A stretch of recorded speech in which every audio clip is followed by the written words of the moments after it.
You're watching Leafs Morning Take with host Nick Alberga and former NHLer Jay Rosehill.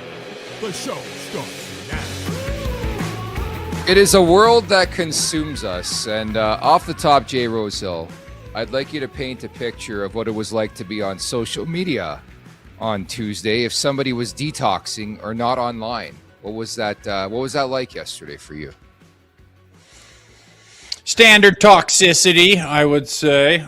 I don't even know what you're referring to, but lots of things. I mean, there's nowhere more evident the divide in the world than when you get on social media, to be honest with you, and different people's worldviews and values and opinions and whatnot. But it's all part of the fun, man.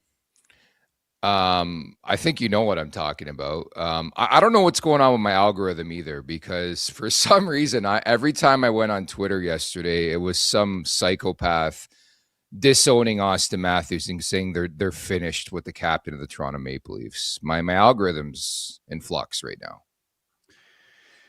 Yeah, it's no different than like Gretzky, plays around to golf with Trump, and then the people who have lived and died with this guy their whole time, what it means to be Canadian, all this stuff. He plays golf with a person, and that's how into politics, that's how much a political party is their identity.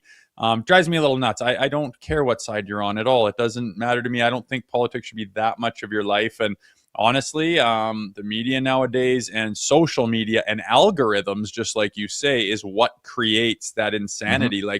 We're not living in the same worlds. If you're on the left wing, the only thing you see on your phone is left-wing propaganda. If you're on the right wing, the only thing that comes through your algorithm is right-wing propaganda. And you're not even looking at the same things. You're not even dealing with the same issues. It's why we've gotten so divisive. So kind of sucks. But obviously you get sports involved, Canada, USA, and what's going on in the world today. You're going to see that online. Is what it is. I obviously think that usually it's a little bit overblown.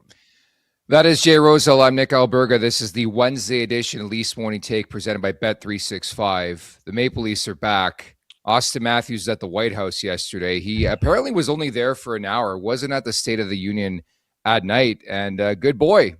On to Tampa he went and expected to play tonight for the Maple Leafs in Tampa. Yeah, well, listen to some shows and whatnot about what should they do here. I think it's kind of a rite of passage to win something for your country and to go to the White House. It does not matter if it's a Democrat or a Republican in there. I would go just for the experience, regardless if it was Biden or Trump or Clinton or Bush. Would not matter to me. Go for the experience. It's the head of the United States government, the White House. It's an experience, regardless of who happens to be in during that term. So I had no problem with the guys going at all. Again, a bunch of maniacs disown Austin Matthews because he went there and shook the president's hand because you don't like the president. Insanity. Again, social media gets the better of some people and makes them, radicalized for their political party. I had no problem with it. What I did have a problem with is people thinking that he shouldn't play against Tampa because of what they've done schedule-wise and partying-wise since they won that gold medal, which is just absolutely insane. It wouldn't even be on the docket if they weren't posting everything about how hard they were partying, which, I mean, you see them at a famous nightclub in Miami, okay, fine. And then other than that, what I didn't really see, you're out at a couple of bars, you're having a cigar, pretty standard stuff for athletes in their 20s who just did a once-in-a-lifetime thing. I had no problem with it. Again, go shake the president's hand, go to the White House for the experience. No problem with that either. The only thing I was in shock at is how many people thought, don't let Austin Matthews play. He's going to get hurt or he's dehydrated. Shut up, man. Imagine being the owners of the Leafs and letting this guy go play in that wild tournament and risking that, and then we'll still keep paying you, but don't even, you might be a little dehydrated. Don't bother playing against Tampa on Wednesday when we're in this tight race for the playoffs, if you even want to call it that. Just that's the only thing that blew my mind. World's ending. Sorry to break it to people. 25 years ago, the majority of the league was shit-faced for hockey games. They smoked darts in the room during the intermissions. Just a different era. That never really crossed my mind. I think even 50% of Austin Matthews, or Bernie Lomax, as I'm calling him right now, he's pushing the Lomax vibes, man. Weekend at Bernie's with the sunglasses, the mustache, the hat. But, dude, he's a rock star right now. I can only look at this in a positive light. This is the captain of the Toronto Maple Leafs. He led Team USA to its first gold since 1980. Look at the celebration. Look at the party. This is positive stuff for me. I love it. Well, it's nice to see him smile. Nice to see him be happy. Nice to see him show some personality, right? He hasn't done that a lot with the Leafs. And again, you only see what you see in the interviews, basically. I think back to, take Claude Giroux, for example. I played with him and I knew him very well. And we did, you're on the airplane, you're in the restaurants, you're playing darts, you're playing pool, you're at his house, he comes over, your team functions, you're in the room. You know him very well. I've never heard his interview. I don't know what he says in an interview. You don't get a sense of who the guy is based on their interviews. And I remind myself of that doing media. We take what we can from what we get. But a guy like Austin Matthews is quite reserved, probably by design, because you play in Toronto and there's so much media, and anything you do or say will get, taken and turned into a story. So you give them nothing and you're stone-faced and it's like, okay, I get it. But to see him out of that element, celebrating, smiling, being happy, showing personality, I think is great. And it can, once you get over the hurt, if you're a fan of Team Canada, they lost the gold medal. If you're a Leafs fan, you can look at the positives 100% and say, hey, man, this guy just did something that's difficult to do, that you don't get a lot of chances at, that not a lot of people do, that is a big deal, and that can only benefit him as a hockey player. And he happens to be the captain of the Toronto Maple Leafs as well. So I think there's some positives in there for sure.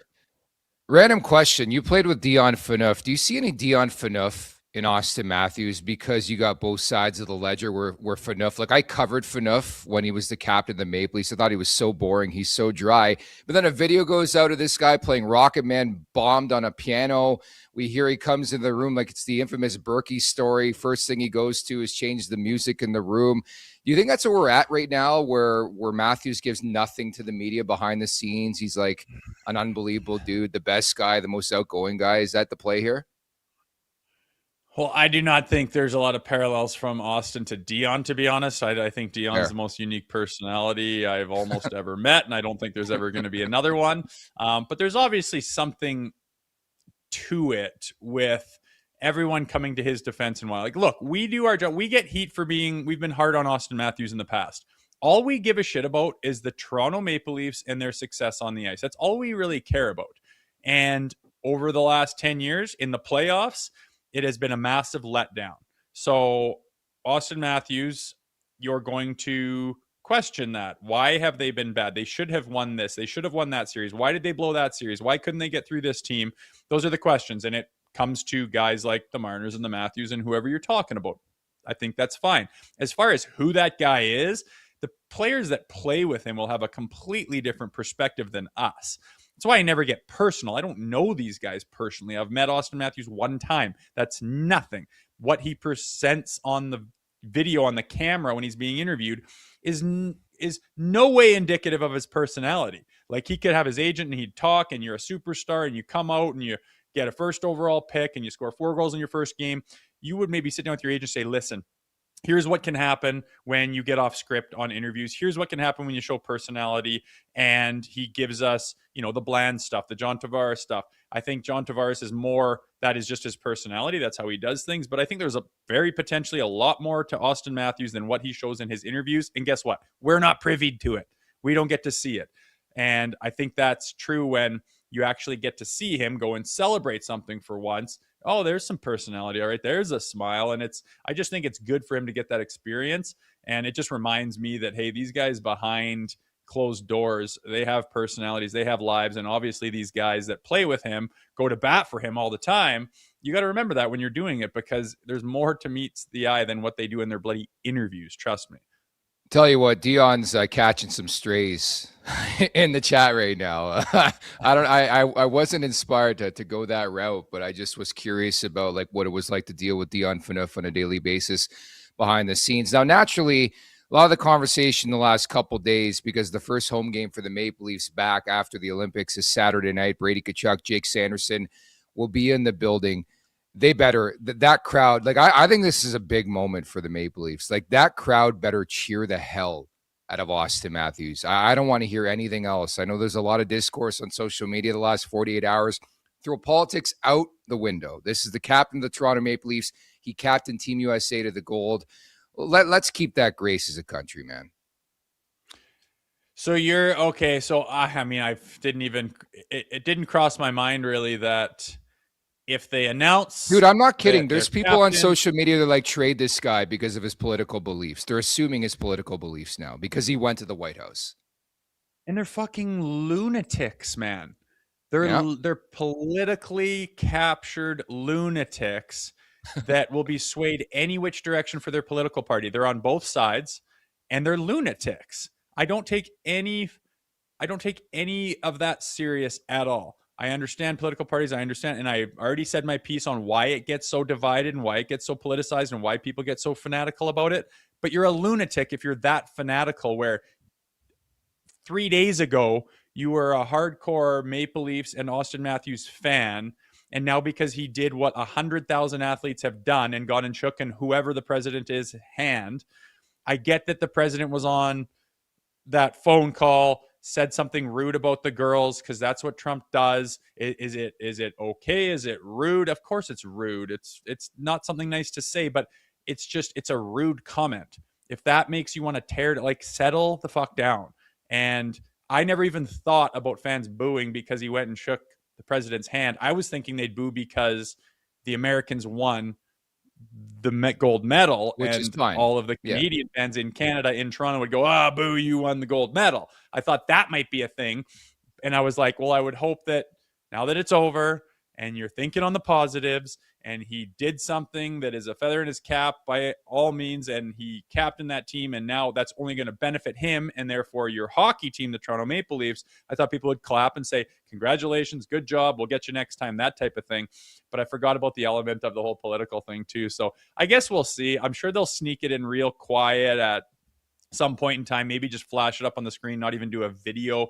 It'll be interesting to see. It's fun talking about what they'll do and being that PR team behind the scenes on what do we do for this guy? What do we do for that guy? It'll be interesting. But if there's a bunch of booing because he went to the White House, I think the people doing it are just complete idiots. All bets are off. We just are not far removed from Mitch Marner fucking day at Scotiabank Arena, where we did a tribute video, we did a standing ovation, people crying, and we got signs. All bets are off. I'm going to the game on Saturday. I have no clue what that reception is going to be like, but support your fucking captain, okay? Throw aside which country he's from, support him, right? This guy's taken so much heat in this market. Had a great turn. He had 7 points, led his team, his nation, his country to gold. And it's just so unfortunate, the negativity and the scrutiny. I think it was a lose-lose situation. He was going to get heat either way. If he didn't go, his nation was going to be like, what the hell? If he did go, he wasn't going to win that situation at all. I just don't get why doing that has to be a symbol of anything one way or the other. You play for the United States. They haven't won a gold medal since 1980. They finally did it, and they go there. I mean, Biden has a million gaffes and a million things that you could be mad at too. I'm not getting into who's what, but I mean, if Biden was in, you'd go shake their hand. If Kamala was in, you'd go shake their hand. If Obama was in, you'd go shake his hand. If Bush was in, you'd go shake his hand. It doesn't mean it's an endorsement of that politician. It just doesn't. And of course it would cause a kerfuffle if he didn't go. It's damned if you do, damned if you don't. And that's unfortunate, because just go do it. Go to the White House and have the experience of seeing where all that shit happens and where the leader of the country lives, and shake his hand and take a picture and say, that was a neat experience that I only got to do because of this very special thing that I accomplished. It's no more than that. And the people that think it's more than that are dumb, and the people that think it's like he needs to not be on the team anymore, you're insane. Trade him. Yeah. We've said trade him over, and we getting shit for saying trade him over fucking coming up short for a decade in the playoffs and never being able to get over the hump. I mean, the reason we're happy and celebrating Austin Matthews right now for doing that is maybe that will help him, as far as leadership and as far as knowing what it feels like to win and what it takes. And yes, the gold medal is different than the Stanley Cup, but on the side of me that is a Leafs fan, I hope that benefits him moving forward with the Toronto Maple Leafs. I hope the best for the team. I hope Austin Matthews does the most incredible things you can imagine. I hope he emerges as the greatest American of all time, as the greatest hockey player of all time. I don't give a shit. I want the Maple Leafs to win. I am concerned about the Toronto Maple Leafs. And if they were to trade for fucking Mitch Marner to get him back, if it meant they got a Stanley Cup out of I don't care who it is. I want to be able to win in this market. That's all I care about. Yeah, I'm not going to be on board with getting Marner back. I'm sorry, but I understand people in the chat. And if you knew that that's what it would take, it's not going to take that. They wouldn't win if he came back. People in the chat, I understand you don't want us to go on and on about this. I think we just had to tackle it and move on. Leafs Lightning tonight. Looking forward to that one. Looking forward to the return of the Leafs Nation After Dark with Zach Phillips as well. So make sure you tune in after the game.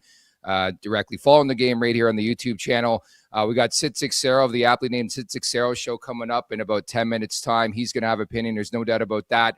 At the Leafs Nation 41, hit that like button, hit that subscribe button here on YouTube. Leafs Morning Take, wherever you find your podcast, make sure to leave us a 5-star review. Don't forget to visit theleafsnation.com. Can't forget as well, our Super Chat charity partner is Sick Kids. Want to make sure that your question or comment gets on the show. Hit us up with a Super Chat. Proceeds from our Super Chat will go to Sick Kids, ranked the #1 research-intensive children's hospital in Canada and third in the world. Bro, this is big news. Tim Hortons, they're back with us. How about that? Yes, now we can get paid for talking about our Tim's picks, which I just did with the boys, and I'm on a 5-game streaker, and I need 7 to get a week's worth of free coffee. It's funner than you would think. For all the betting and stuff that we do, the Tim's picks is literally my favorite part. And when you do get those coffees and be like, no, there'll be no payment today, and just drive off out of the drive-thru, it's great. So I'm excited. It's the little things. I shit you not, I logged into the show chat today, and it was Rosie, Zach via phone call, and producer Vic picking their Tim's picks. And by the way, this episode is brought to you by Tim Hortons. You could be part of it once in a while. You got to get on board, man. I should. You feel that buzz in the air? That's because roll-up season is officially back. You can still play on the cup while supplies last. And don't forget, you can also play on the Tim's app for even more chances to win just for doing what you already do, grabbing your Tim's. Roll-up season runs until March 22nd, so don't wait and miss your chance. For more details, visit timhortons.ca/rollup. Roll up to win only at Tim's. As the Maple Leafs return, 25 games left. Rosie, 6 points out of a playoff spot. Welcome back, Dakota Joshua. We talked a bit about it yesterday, but projects to be on the 4th line tonight for the Maple Leafs. Yeah, I'm interested to see the lines. I think they were talking about it at some point, and they were kind of all over the place. I thought Tavares might have been sick. Nonetheless, it's going to be a relative. I'm assuming it's back to being healthy, like Matthew Nice, John Tavares, Dakota Joshua. These guys to get that break and get back in it is exciting. I think there's always that, do we want them to win? Do we want to sneak into the playoffs? Are we going to be like selling assets at the deadline here? It's kind of crazy times. It's going to make it interesting. I think they vocally said the next 3 games will kind of dictate their attitude towards it. Interesting stuff, no doubt. At least it's interesting. It could be a hell of a lot less interesting based on how the season went. But no, getting those guys back is nice for sure. Especially excited to see Matthew Nice, to see if he's got another step of, with his health, hopefully getting back to 100% over the last 3 weeks. The lacerated spleen or kidney? Kidney. For Joshua. How do you lacerate it? Like, I don't understand that. Did that happen during hockey, or is that an off-ice thing? A lacerated? It was a Detroit game. I think he went to finish a check, and then he just left. It's in your fucking body. Do I look like a doctor? I don't know. It's funny how that asked the doctor who any questions. Like, I'm not questioning it. I'm just saying. So what? Well, I should have looked that up. Like, what are the details? Does your, like, if your rib breaks, does it puncture? Like, what? How do you lacerate something in your body and your internal organs? I do not know that. Maybe if someone in the chat knows a little bit, we should get the guy on who broke down Crosby's injury when it happened last week. I'm sure you saw that whole meltdown on social media. Yeah, I know. I wonder what the story is there with he's out 4 weeks. He was like, it was weird to see him with his gear on. Like, it was nice, and everyone's like, how classy is that? He came out to do the thing in his gear. Well, he was wearing his gear in case they scored and he could run out there and celebrate with them, right? No one really thought of that. He had his shit on regardless of who was going to score. Yeah. And then, yeah, obviously probably could have hid in the locker room and not come out, but class all the way for old Sid kid. But yeah, it's an interesting to see what his injury actually is and the extent of it. I'm looking forward to Matthew Nyes against Tampa. We love what he does against the Lightning. 10 games, 10 goals, 6 assists, 16 points, plus 14. Yes, I'll be playing the anytime goal tonight. And we don't know the starter just yet, but if you read the tea leaves on Craig Berube yesterday, it could be Stolarz against Tampa, Wool against the Panthers tomorrow night.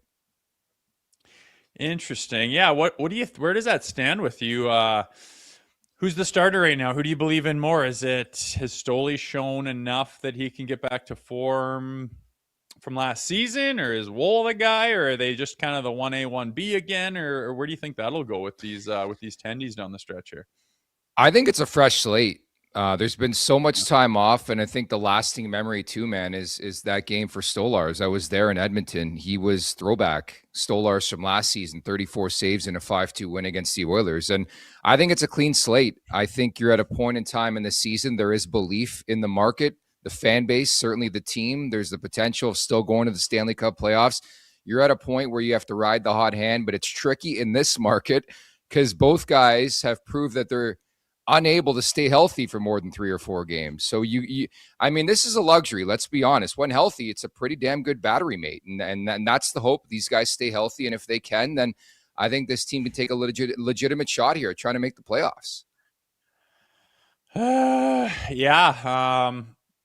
How do they go about doing that? Are you sellers or are you buyers? Like, obviously the MLSE, it's their interest to make the playoffs. It's tens of millions of dollars to play in the playoffs. It's huge for them. So I understand from Keith Pelly down that they're trying to make it. But from a realistic standpoint, if we're depleted on assets, it was an odd chance to get a bunch back by being sellers if they're not in the playoffs. But now, that 3-game run they went on at the end, I guess you put the next 3 together and kind of make your decision on what you're doing and how you're going to do it. I would love for them to make the playoffs too. Nothing was pissing me off more than when the reality sat in that they most likely won't be in the playoffs and we do this for a show.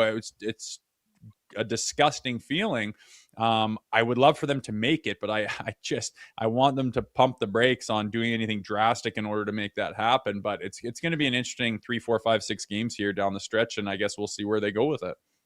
I will be bitterly honest.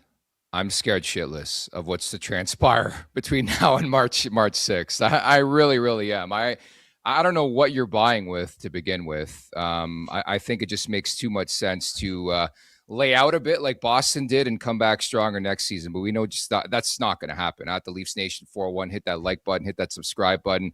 As you bring in today's guest, he is back after a 1-year hiatus. It's Sid Seixeiro. Congratulations on the new show. How are you, bud? Good, boys. How we doing? Good. Just talking Maple Leafs. Do you miss that or what? I did. Like it was. I had some FOMO watching you and a lot of other shows out there over the last year. Dive into a very interesting hockey team. Excuse me, getting emotional just talking about the Leafs. Very interesting hockey team, and I'm very happy that Sick Media allowed me an opportunity to dive back into that world. And I'm loving doing sports again. We're on noon Eastern, 9 a.m. Pacific. Sid Seixeiro Show, powered by Sick Media, and we're on X and YouTube. And you guys know about that life. And I've been pleasantly surprised by how this has gone. And we haven't really talked that much Leafs. It's been a weird moment, but we're now getting into the good stuff, which I'm looking forward to. And I was going to say, I haven't seen your take on the Leafs yet. There's been no shortage of it from everyone and their dog, but I'm curious for you, where do you think they're at? What do you think of this team, and what do you think they're going to do at this deadline? I mean, I'm sure the chat will appreciate this, but I think this organization is in way worse trouble than people are acknowledging. Way worse. Like if we're having an honest discussion about re-signing Scott Laughton, Like, what are we doing? I don't understand the plan. I don't understand why they don't have a first round pick in the next 2 years.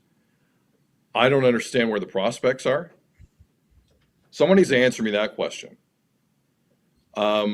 Easton Cowan, I like. It's not his time. And I think we're all kind of spinning our wheels as to what this is.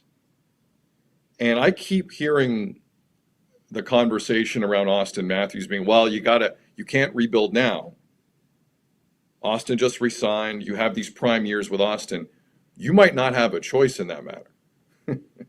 I find it funny. People think the Leafs are going to choose between being a bad team or not.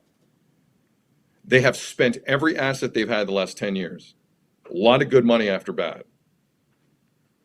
And I don't mean to depress the both of you, because I know how you make your living. I know what this show is. I'm sorry. I'm lucky. I can dive into other stuff. I got a World Cup of soccer around the corner. I'll be fine. But like, I find the notion funny that the Leafs are in firm control of how bad they can be. Nope. I think that is coming. That avalanche is coming down the hill. And Keith Pelley has a big responsibility here as to how it's handled. Because I know in that organization, there's not an appetite to be that bad. They're the Leafs. I really sit back and I'm wondering where all the people are, guys. And you know who I'm talking about, who every trade deadline for the last 8 years was like, go all in. Where are they now? Where are they now? I don't hear them. Where are they now?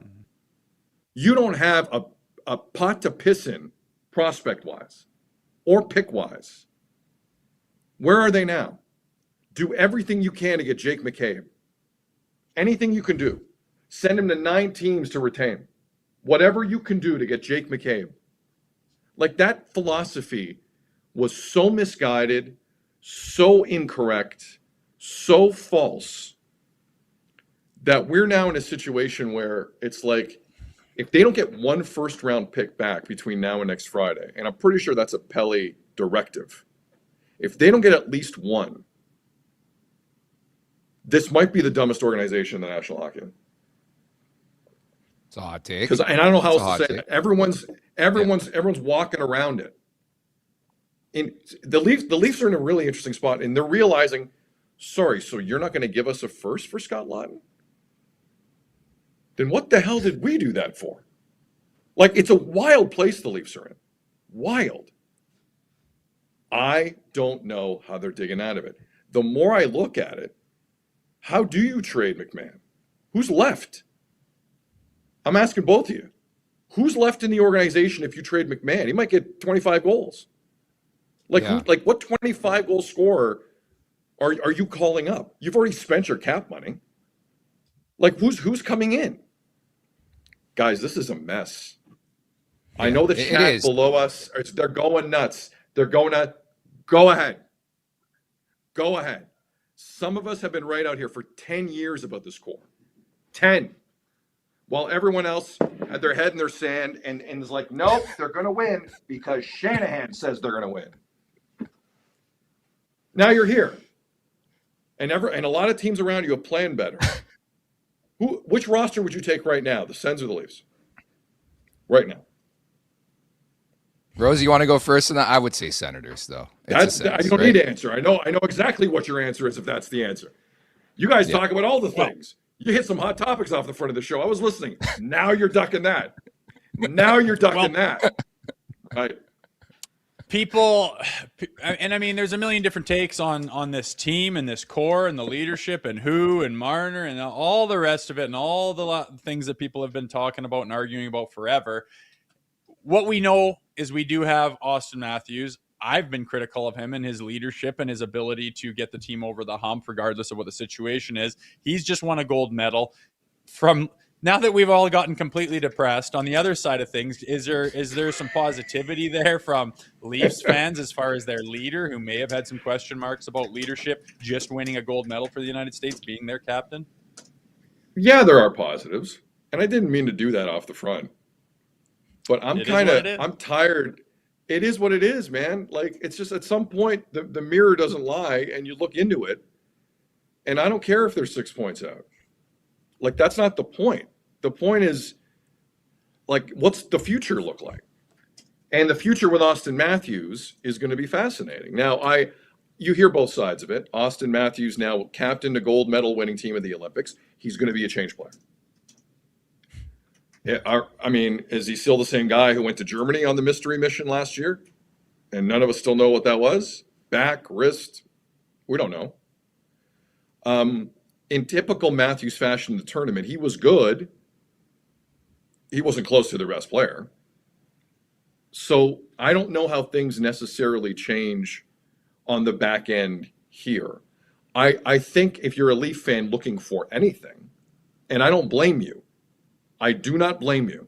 If you're a Leaf fan looking for any positive, yes, Austin Matthews could, in theory, be a changed player after going through this experience and this whirlwind of a media storm on the way back to the United States. Now, I thought Mitch Marner would do the same thing last year, and I'm pretty sure you guys were in the same boat, and a lot of Leaf supporters were in the same boat. Didn't really play out that way. So I don't know internationally how things carry over. I don't. So if you're looking for a positive, I will allow the Matthews narrative to run amok because there's not a lot of other positives here. So I get it. And I hope the kid, and I've said this on this show, the Sid Seixeiro Show, powered by Sick Media. I hope he's a different player because then it changes everything. But I don't know if 69 goal Matthews is coming back. And I think that's strictly an injury thing. But I hope I'm wrong. And he just goes nuts here. He has one of those months. Like, I remember that month Marner had, that January he had a couple of years ago where he just lost his mind. The Leafs are going to need something like that. No question about it. And it's not impossible to get in the playoffs if that's the goal. I don't know if that should be the goal. But if it's the goal, they're still kind of there. So those are all positives. That's as positive as you are going to hear me, guys, about this team. I am not getting any more positive than that. Matthews could go off. You never know. His confidence could be that high for his sake and the organization's sake. I hope it is. I like this from Josh in the chat. What was the invoice to get Sid on the show? Oh, you don't want to know that answer. I want to. Boys, I think we're aligned. You can buy me cheap. I bought him Zin. I bought him some Zins. I think we're aligned in how we feel because I think the greater question for me is like, okay, you want to get into the Stanley Cup playoffs, but could anybody sit there with a straight face and say, okay, we're in the playoffs. Do we have a legitimate shot of winning a Stanley Cup? And that's where I think Keith Pelly comes into this conversation. When I say that name, what do you think of? I think Keith Pelly, two things. Because I've known Keith a little bit, not a ton, but like a little bit. And he was very kind to me. He doesn't like to lose and to get publicly embarrassed. That's not in Keith's vocabulary. So I think a rebuild on the fly is probably the vernacular you're hearing inside the halls of MLSE. The Shanahan teardown is not happening. It is not happening. So they're going to try and figure this out in a more clever way. That's what I think. The other thing that people have to kind of remember is Rogers Communications paid $10 billion for rights for the National Hockey League. I forget the exact number, 11, 10, something like that. And as part of that crown jewel of a TV contract, a bad Leafs team is bad for business. Period. So I think the pushback you're going to get internally from Rogers and Ed Rogers and Tony Staffieri and the people running it there is understandably strong. Because that TV contract, if the Leafs are a non-playoff team, is a disaster. It is an unmitigated disaster. And they know it. And the timing on it was interesting in that it was kind of on the back end of a Leaf cycle, you felt, and they still kind of went all in. We'll see if it pays out for them. Who knows? Maybe the Oilers win 3 straight cups. Maybe the Habs win a cup. I don't know. You can make the money back for sure. But the Leafs have to be good. And the Leafs have to be relevant. And the Leafs have to be playing playoff games in April and May, minimum, to make the money back. So if you're a Leaf fan watching or listening to this and you don't like the thought of a rebuild, I guarantee you, inside MLSE, you are not alone. Inside Rogers, you are not alone for a lot of reasons. So all I know is this: that Shanahan plan to get a first pick, forget it. It's going to be a long time before that happens in any purposeful way. It might happen by accident, but it's not going to happen on purpose. There's no shot. So, I mean, I think we agree that, what comes from the top of MLSE might have different, motivations, right? You're talking about money, you're talking about revenue from the playoffs. And I mean, the hardcore fan might say, hey, let's take this year off in order to get better down the road. That might not be where MLSE lines up. I guess 2 things. What do you think they're actually going to do at the deadline? And what would you do at the deadline if you're at the helm? If someone offers me a first for anyone on the roster, I do it. That's it. Do you think Larson Bobby? No. I think the discourse around McMahon is rather generous. I feel like just because the Leafs don't care about first rounders doesn't mean other teams don't. Like I think that needs to be said. And quite frankly, I'm not on Puckpedia, I don't have it in front of me, guys. My apologies. I'm pretty sure like the best teams in hockey right now that are looking at a guy like McMahon maybe don't have those picks. Maybe a couple do, but there's been a lot of dealing of those over the last several years, and I don't know what's left. But I just, when I think first round pick, if I'm another organization, Bobby McMahon and Scott Laughton do not jump to mind. Now, if we're going to talk about Oliver Ekman-Larsson with 2 years left, it's go time. I think you can get a first and a couple seconds for that player. At that cap hit, what is he, 3.5? That's nothing. That's nothing. I think Ekman-Larsson's the guy you got to watch. McMahon isn't giving you your first. Laughton, God love him. He was never in that type of airspace. The Leafs just panicked and then didn't play him, which is the craziest thing I've ever seen. But Ekman-Larsson's the guy you could maybe get a haul for. Maybe. Throw in Carlo a little under that. Now, where does that leave you in the blue line? You're in the middle of a choose your own adventure here, guys. You got to pick a road. And I think long-term for the organization, Ekman-Larsson being dealt, as much as I love that guy, and I'm assuming you guys do as well, that's the move. He's an asset. He's a proven winner. He's still got his legs underneath him. The Leafs haven't driven him into the ground. He can still play and help a team. That's the only guy I look at that's like you can get a first and maybe a couple seconds, and I think that would really help this team. Past that, if Treliving can do it, I'll give him all the kudos. But not all teams are as irresponsible as the Toronto Maple Leafs, and I think you're going to see that. Yeah, certainly lots of moving parts. So we barely touched on the game tonight back and playing the Lightning, and a lot of moving parts to that game too with Matthews expected to play. But 25 games left, 6 points out. What needs to go right for this team to get back into the playoffs here? Goaltending needs to be good. I think defensively they are what they are. I think they've given up more 5-on-5 goals than anyone in the league. Like they kind of are who they are. Call me crazy. I think there might be some nights you have to sit Morgan. Yeah. And you need to look at this team without him back there because he's not feeling it. Hopefully this break has done 44 some good. I don't know if it has, but he's played more minutes than anyone else, like anyone else. And they've given up a lot of goals. And I'm not saying it's all on him. I think some of it's on him. And they just looked kind of, I felt bad because the Leafs looked semi-responsible in Western Canada by the end of that stretch before the Olympic break. They did, right? I'm sorry. And you just can't keep, if you want to make the playoffs, again, we don't really know what the mandate is, Because there are a lot of people probably in the organization that also don't want to give that first round pick to the Bruins and finish in the bottom 5. Like the internal discussions are fascinating right now. Fascinating.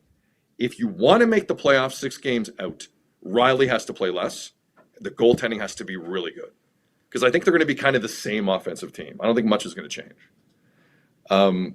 That's what I think has to happen. What do you guys think has to happen for them to make it? I think they got to play like they did after Christmas. They got to get hot as hell, and they got to do everything they weren't doing at the beginning of the season. And it has to have star power. It has to have goaltending. Their D got to be shut down and solid, and everyone's got to be on the same fucking page. They're capable of doing it. They showed that after Christmas. That was the team that we thought they were. Obviously, the consistency has been a major issue. Why the beginning of the season happened is up for speculation. But I honestly, I have no idea what is going to happen in the next 6 games and beyond. I'm curious, do you think, like, what's your prediction here? Do they make the playoffs or do they miss? I think they miss. I think this will be the most Maple Leaf thing you've ever seen in your life. They'll win games this week. Like, play it out. They'll win games this week. Oh, Matthews, yeah, Rosie, hang with me, man. here we go. Hang with me. They'll win games this week. Matthews looks great. Like, great. They get to within 3, maybe 2 points of the last wild card in the East. Pelly says, we're good. And they miss the playoffs by 2 points. Yeah. That's as what leafy I think as it gets. might happen. I think that is option 1, 2, and 4 on the table for what's about to happen. Any hope the front office is going to get here to start? Because Tampa's kind of ravaged here, right? Like Florida, I don't know who Florida's even going to throw out there tomorrow night. And the Sens, I don't know what headspace Tkachuk is going to be in Saturday. I don't know. So, because Tkachuk has a thing he's got to worry about tomorrow night at home. Like, Tkachuk's a whole nother story. So, the Leafs could, like, get points this week. I didn't think I'd be saying that. But when I look at the rosters, no Hedman tonight, I'm assuming. I don't know if that's been finalized. I think he's in. I think Hedman's in tonight. And they got a whole, like, John Cooper just lost his dad. It was announced this morning. Like, they got a lot going on in Tampa. Like, condolences to Cooper and his family. But back to the Leafs, I don't know. I could see him having a good week. I could see him having a good week. Then get back. The only thing you left out of that scenario, the only thing you left out is something absolutely insane that they do at the deadline, which is the polar opposite of what everyone thinks and completely fucks them down the road. And they get Kadri. Yeah, it's coming back, baby. Honestly. Oh, Lord. No salary retention. No salary retention. No. Just bring it back. $7 million. 3 more years. Full circle. Yeah. Full circle, boys. I am scared shitless about this deadline. Sid, you're the best. Welcome back. You even have a coffee mug. This is huge stuff, man. Welcome back, honestly. Love you. Look at this. Only $90 online. It's a deal. It's a deal. See you, boys. Have a good one. See you, bud. Thank you. Appreciate it, Take man. care. There is that Sid Seixeiro. Check it out over at Sick Podcast, the Sid Seixeiro Show, doing phenomenal stuff. I'm a big fan, I'll be honest. I know he's polarizing in his takes. He's got hot takes out the ass, but I grew up watching and listening to Sid Seixeiro, and I could just sit there. I love having him on. Just lay there and sit back and hear what he has to say and then just react to it. But thank you to Sid for dropping by today, Rosie. Yeah, it was a little dark, man. It was very dark. Oh, I wish I asked him also. Because, like, the one thing about this season is that all the Marner lovers are like, see, he was the linchpin. You're nothing without him, and thinking that this season is all on that. I would like to know his take on that. But, I mean, at the end of the day, those trades at the deadline last year, whether they make the playoffs this year or not, good God, are those devastating. And they're tough. You know, the one point he made, like, I still think they can get a first rounder for Bobby McMahon from a team that really believes in themselves and has got a shot and thinks they're missing one piece. And this guy costs you fucking nothing and they're close to the cap, but we retain half and you're getting him for absolute peanuts. And he's totally capable of being that guy for somebody, a first rounder for someone ready to win. I totally think it works. As far as OEL, like, again, I love OEL too. like, does he think he can get a first and 2 seconds for OEL at his age, having a career year coming out of nowhere? I can't say I wouldn't absolutely jump on that just to try to cover your ass a little bit. And I like OEL, and he's played phenomenal, and he's a big piece of it. And then I understand how the conversation would switch to, well, who the hell's playing on your back end? And that would be a problem. But to say you can get 2 seconds and 2 firsts from moving on from OEL and Bobby McMahon, I don't think I could jump at that fast enough based on what I've seen here the last 8 months.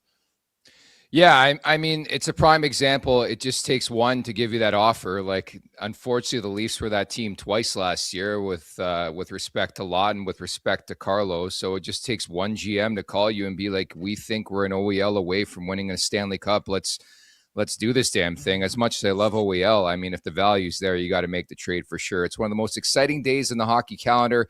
Teams are setting up their rosters for a playoff push, freeing up cap space and adding future assets. Join the DFO crew on Friday, March 6th at 11 a.m. Eastern time for the daily Faceoff trade deadline special. By the way, I believe we're going to do a live stream like we did last year, starting at 2 p.m. Eastern time, going till around 4:30 with yours truly, Jay Rosehill in the mix, producer Vic, and we're going to give our thoughts and reactions, I guess, to what the Maple Leafs do. But it's crazy how quickly the season goes, man. We're just almost a week away from the trade deadline. Where does the time go? 25 games left, 6 points out. And Jack to have him back, though. I want to see what they look like in Florida coming up tonight and tomorrow night here.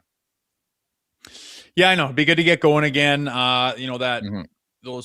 Those Olympic Games seemed like so far off into the new year when, you're in the fall and whatnot. And it's come and gone, bang, bang, week and change until the trade deadline. It's just so weird because I really think that the real ones understand what needs to happen this year.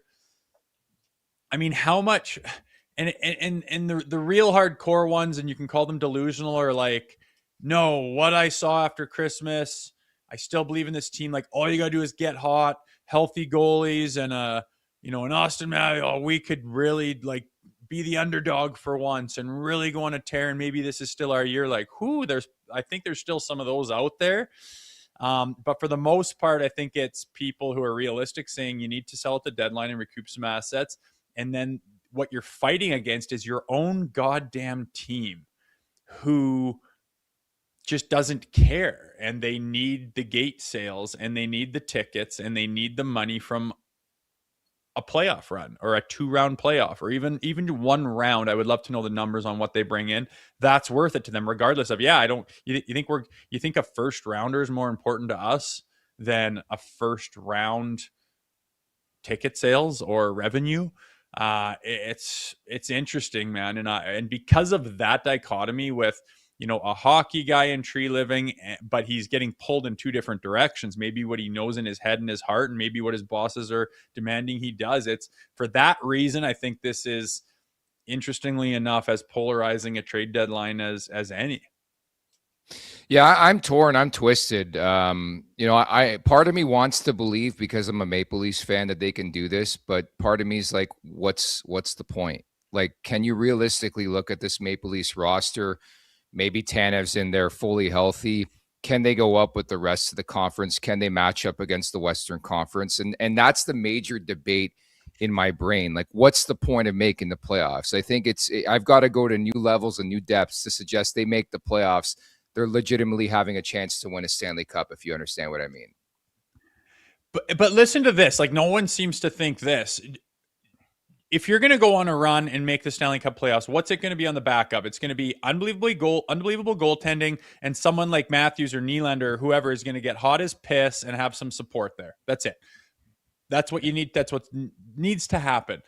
There's no one saying, oh, if you traded Scott Laughton for a first rounder or 2 seconds or something, well, there's no chance in hell you're doing that. Or even an OEL. I know it would deplete your blue line and it would be very difficult to do it, but a very similar blue line looked like fucking rock stars last year. And I know some of that is on the tails of good goaltending, but I mean, what my point is, you can make a move selling at the deadline and still have a semblance of a chance of sneaking into the fucking playoffs. I mean, that's still realistic. Yeah, I agree. Just because you sell Bobby McMahon it's not like you sold Willie in Austin. Like, Yeah. seriously, I think you could Yeah. absolutely still sell a piece and recoup something and say, hey, we did good at that deadline, and still be 4 points out of a playoff spot and go on a little tear in the last 8 games and fucking squeak in by 1 point. I think that's still something that no one's even mentioned is possible. I agree with you on that front. At the Leafs Nation 401, hit that like button, hit that subscribe button. Like, for me, in my world, trading Bob McMahon doesn't signify that that's it, that's all. We're cashing out for the year. Easton Cowan's not even playing, and that's a bigger conversation I'm sure we'll have over the next couple of days. I think he's going to be a scratch again tonight. It's an easy exchange for me. If McMahon goes, you put Cowan in that lineup, and I don't really think you skip as much of a beat as people think. But I think the greater question too is like the mentality. If you think you're coming back next year, if you're the Maple Leafs and this is a one-off and you're Boston next year, who are you acquiring, number one, in the summer with zero assets? And I guess you can use some of the assets you pick up in these potential deals. But number two, free agency is grim. And I think that's what they're fighting with right now. If you don't keep McMahon, how are you replacing McMahon in the offseason? Ditto for Scott Lawton. Like, there's not much out there. Alex Tuck is going to be maybe the big name, and everybody and their mother is going to be in an Alex Tuck, and somebody's going to overpay him. So I think there's got to be concern from the front office point of view that they get to July 1. And yeah, they got cap space for the first time in a decade, but where to use that cap space? Well, that's what Sid is talking about. He goes, we're fucked. Like, exactly. what, how, and then what are you looking at? Not replacing OEL and not replacing a McMahon or something like that, and then going into the season again, just like we were this fall? That is the fear. Absolutely. And it's so crazy because, like, I don't know, 12 months ago, we were talking about, oh my God, that 26 free agent market is so deep, and we are going to have cap space, and it's where you could like drastically change your franchise. And I agree. It's all those guys have signed, and it's bleak. It's not as good as you think. And yeah, there's a Tuck, but when there's one guy, I mean, it's good for the player, man. Hey, I'm the only guy out there. It's like you're the only house for sale on the market, man. It's slim pick. And so again, even more reason why you might want to get on one of those first rounder kids who can come in and play D for you and be like a Sanderson or someone that can help you out in the like sooner than later. It's a hamstrung situation. On the other hand, man, this might be an anomaly. People are still talking about the Edmonton Oilers being cup favorites. They have the same amount of points in a division with Vancouver and Calgary and Anaheim and LA and Seattle. Like, let's get fucking serious here. Seattle. The Leafs would have won they would have been in the final how many times in the last 10 years if they played in that division?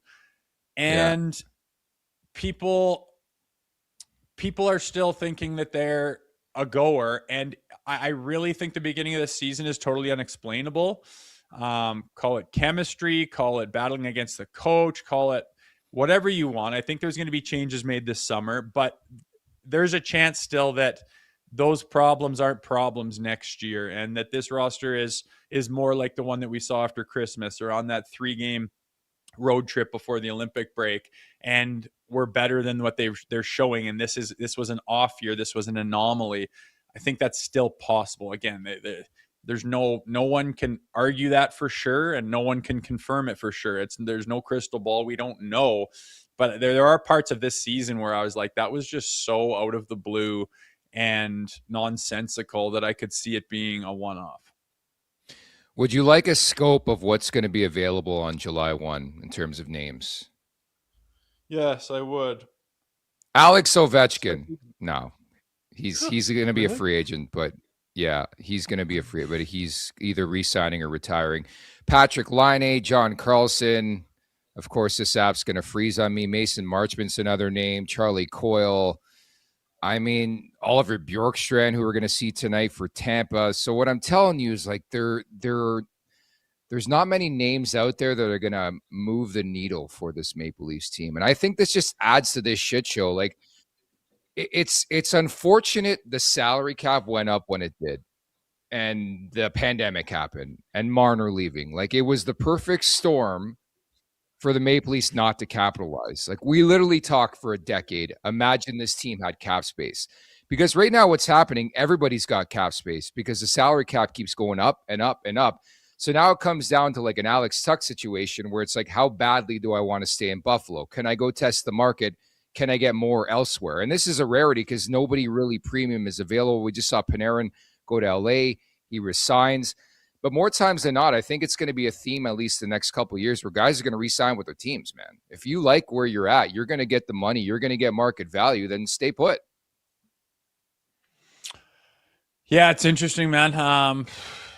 The calamity that they find themselves in, like you say, with the pandemic and this and that, it seems like, I mean, when the Leafs are good, the Boston Bruins are on top of the world. When the Leafs have a chance, the Tampa Bay Lightning win back-to-back cups. When the Leafs have a chance, the Florida Panthers win back-to-back cups. And they're these monster teams that, are up there with some of the best in the last decade or two. And there's no doubt that not a lot of things have lined up. It's like any team that's in a decade upon decade upon decade slump. There's all kinds of things that don't go your way. And that is the case that the Leafs find themselves in right now. I just hope they don't shoot themselves in their foot and make it even worse based on the big wigs up in the tower wanting to make their nut because they signed a massive TV deal. You know what I mean? Like, now you just throw your hands up and say, well, we're fucking cooked. Like, what's, at least there's always been like this, Leafs will do anything to win and they'll spend the money and they treat their players a certain way. And it's just like, oh, let's just make it happen together. Now you feel like you're fighting against the thing that you care about almost, if that is in fact the idea that they are going to do whatever it takes, regardless of what it does to the future, to get into the playoffs this year to make their $10 million in the first fucking round. You know what I mean? That's and I don't even know what they make in a round of playoff hockey, and $10 million is probably a drop in the bucket when you're talking about that TV contract they have. But I do know one thing: it is business first when you get to the top of MLSE. Sure is. By the way, Anthony Stolarz in the starters crease as we projected, so he's going to make the start, and Joseph Woll is going to go in Sunrise. Yesterday, Craig Berube is talking about how in recent games, recent outings, Joseph Woll's played well in Sunrise, and that's why they've elected to go that direction. But this is a big moment for the crease, any way you slice it. Stolarz, can you build upon what you did in Edmonton back on February 3rd? I can't believe it, man. 22 days ago now. Oh man, that's a long time. It's too bad too, because Stoli was hitting his stride. Looked like he was maybe finding some form, but again, it's a break that big. It's totally up for grabs. It's an opportunity for everyone. So you don't know like who are they going to play in net. Who the hell? Who knows? Just find a reason to make a decision, and they did. Well, good in Sunrise. There you go. So we'll see where it picks off. But I do know one thing: if they are going to do anything or make a move, and regardless of the deadline and stuff like that, the good plays got to be like last year, heavily on the shoulders of those two goaltenders. It's time now for the last call, brought to you by Bet365. Whatever your bet is, it's never ordinary at Bet365. Download the app and get in the game. Use code NATION. That's NATION, N-A-T-I-O-N. Must be 19 or older. Ontario only. Please play responsibly. If you're someone you know has a gambling problem, visit ConnexOntario.ca. Just to set the scene, we talked about it. John Cooper, his father passed away, won't be there for this game.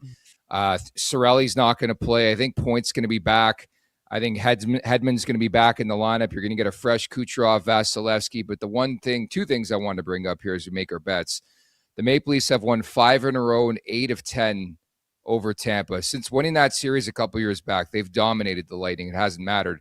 And Matthew Knies is my play. Anytime goal, 10 games against the Lightning in his career, 10 goals, 6 assists, 16 points, plus 14. Yeah, it's one of the funny narratives behind like just sneak into the playoffs and you'll get the Lightning and they happen to have a fair bit of success against that particular team. But I am going moneyline Maple Leafs right now, plus 185. I think that's just a massively inflated number right now. We are going to be going in there healthy.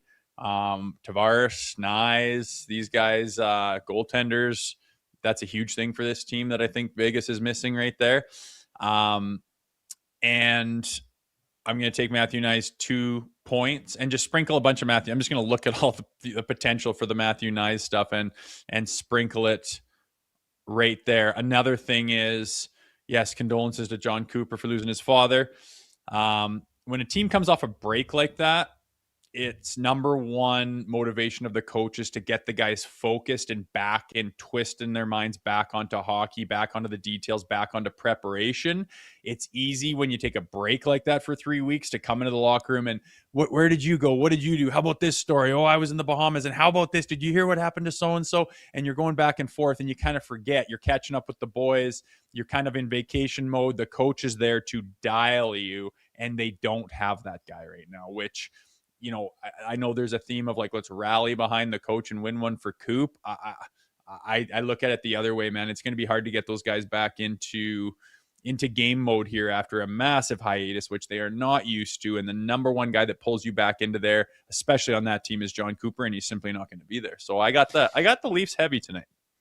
I like it. And lastly, I just wanted to dedicate today's podcast. Lost a friend back the other day, Jim Boomer Gordon, from my time at Sirius XM NHL Network Radio at the age of 55, succumbing to cancer. He was a battler. He was a fighter.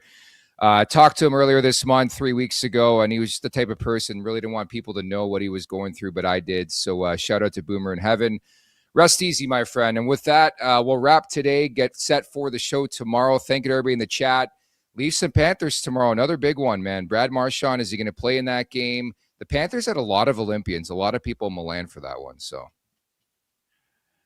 why wouldn't Brad Marchand play again? Sorry. There's rumors he needs surgery. Yeah, right.